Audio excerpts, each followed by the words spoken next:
They want us to have fewer babies as they thin the global herd. Michael Snyder on End of the American Dream reports. Have you ever noticed that large families are being greatly discouraged these days? Our movies, our television shows, our major news networks, and even our textbooks encourage us to put off having children for as long as possible and to have very few kids if we do eventually decide to become parents. Those that choose to rebel against the conditioning and have lots of children are looked down upon and are often ostracized. You see, the truth is that the global elite and their minions do not consider human life to be valuable.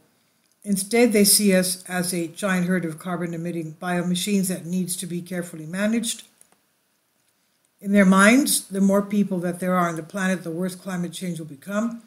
And since they believe that climate change is the number one crisis facing humanity, they are quite interested in thinning their herd any way that they can. So a lot of time and effort is being put into convincing women to prioritize education and careers over motherhood, and ultimately all of that propaganda has been quite successful. In fact, fewer women in the United States are choosing to have children than ever before. Just over half of women under 45 are having babies in the US, according to the official data that lays bare the country's fertility drought. From 2002 to 2019, the share of women aged 15 to 45 with at least one child dropped from 59.9% to 52.1%, of a fall of an eighth. The figure dropped from 46.7% to 39.7% among men in the same time, according to the Centers for Disease Control Prevention (CDC) National Survey. If you look at the numbers, childless women were an enormous factor in the last two national elections in the United States. Survey after survey has shown that women without children are much more likely to embrace the social and political agenda of the global elite, and when it comes time to vote, they tend to show up in very high numbers. In addition, the CDC has also discovered that Americans are waiting longer than ever to begin families, even if they do decide to have children. Women are having their first child when they are 0.8 years older than they were in 2002, with an average age having moved from 22.9 to 23.7 years old. Men have always had their first child at an older age than women, but they have experienced a similar increase in age when first becoming a parent, from 25.1 to 26.4 years old. These days, so many women are waiting until their 30s or even 40s before they start having kids, but that is not normal. Throughout human history, the norm has been for women to have children during their most fertile years, when the babies that are produced will be the most likely to be healthier that way. And for both men and women, once you get older, it becomes more difficult to find the energy to keep up with very young children. Sadly, global leaders are trying really hard to push us into a new paradigm that completely denies important biological realities. Of course, there are so many people out there that can't have children, even if they want to, due to fertility problems. One recent study found that male sperm counts have fallen by about 60% since 1973. The latest analysis added 7 years of sample collection and 44 studies results to the 244 included in the earlier 2017 analysis. That study, in its analysis of data trends between 1973 and 2011, found an average decline in mean sperm concentrations of 1.6% per year and an overall decline of 59.3%. The latest study found an even steeper decline to 2.64% post-2000 and an overall fall of 62.3% among unselected men. This, add the authors, represents a decline of minus 4.7 million per year and indicates that this worldwide decline is continuing into the 21st century at an accelerated pace. These numbers are extremely alarming, and they strongly indicate that the decline in our sperm count is actually accelerating.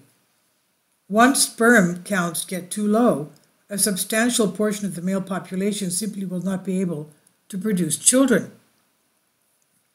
And once we get to that point, humanity will truly be facing a catastrophe. But the elite just continue to pump out their propaganda. On a recent episode of 60 Minutes, biologist Paul Ehrlich boldly claimed that, quote, humanity is not sustainable, end quote. Paul Ehrlich, the Stanford-based author of The Population Bomb, said humanity is not sustainable. This is what he told CBS's Scott Pelley. He said to maintain our lifestyle, yours and mine, basically for the entire planet, you'd need 5 more Earths.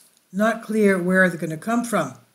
Ehrlich, who earned a bit of a reputation as an alarmist following the 1968 release of The Population Bomb, the book, says our current crisis basically boils down to this. The population growth in humans is stripping the resources that support our lives, including the biodiversity that helps sustain it. Humanity is very busy sitting on a limb that we're sawing off, he said. Ehrlich is not some fringe guy. He has worked in the White House. He has currently worked at Stanford University. He currently works at Stanford University, and this is how the global elite truly see things. They believe that we are facing a horrifying environmental nightmare, and they believe that humanity is the cause of that nightmare. Next week, hordes of global leaders will descend upon Davos, Switzerland, for the yearly gathering of the World Economic Forum, and environmental collapse will be the primary focus there. A record number of business and government leaders will descend on the Swiss resort of Davos next week to pore over challenges ranging from global economic slowdown to environmental collapse as the World Economic Forum returns to its winter slot. The World Economic Forum has become an event that ambitious global leaders simply cannot afford to miss. This year, a whopping 52 heads of state will attend there. 52 heads of state and government will show up next to 56 finance ministers, 16 central bank governors, 30 trade ministers, and 35 foreign ministers. Heads of the United Nations, International Monetary Fund, and World Trade Organization will be among 39 leaders of international agencies. The global agenda for the next 12 months will be greatly shaped by what happens in Davos next week. And you and I are not invited. I've been writing about the rising tide of globalism for a long time, and even after everything that has transpired over the past few years, the globalists appear to be stronger than ever. Needless to say, they are not interested in looking after your best interests. What they really want is to thin the herd any way that they can, and that means encouraging all the rest of us to have fewer children. It's finally here. Michael's new book entitled End Times is now available on paperback and for Kindle on Amazon. About the author, he says, my name is Michael. This is written by Michael Snyder. And my brand new book entitled End Times is now available on Amazon. In addition to my new book, I have written 6 other books that are available on Amazon, including 7-Year Apocalypse, The Lost Prophecies of the Future of America, The Beginning of the End, and Living a Life That Really Matters, Commissions Earned. When you purchase any of these books, you help to support the work that I'm doing, and one way that you can really help is by sending copies as gifts to family and friends. Time is short, and I need help getting these warnings into the hands of as many people as possible. I've published thousands of articles on the Economic Collapse blog, End of the American Dream, and the most important news. And the articles that I publish on those sites are republished on dozens of other prominent websites all over the globe. I always freely and happily allow others to republish my articles on their own websites, but I also ask that they include this about the author section with each article. The material contained in this article is for general information purposes only, and readers should consult licensed professionals before making any legal, business, financial, or health decisions. I encourage you to follow me on social media, Facebook and Twitter, and any way that you can share these articles with others is definitely a great help. These are such troubled times, and people need hope. John 3:16 tells us about the hope that God has given us through Jesus Christ.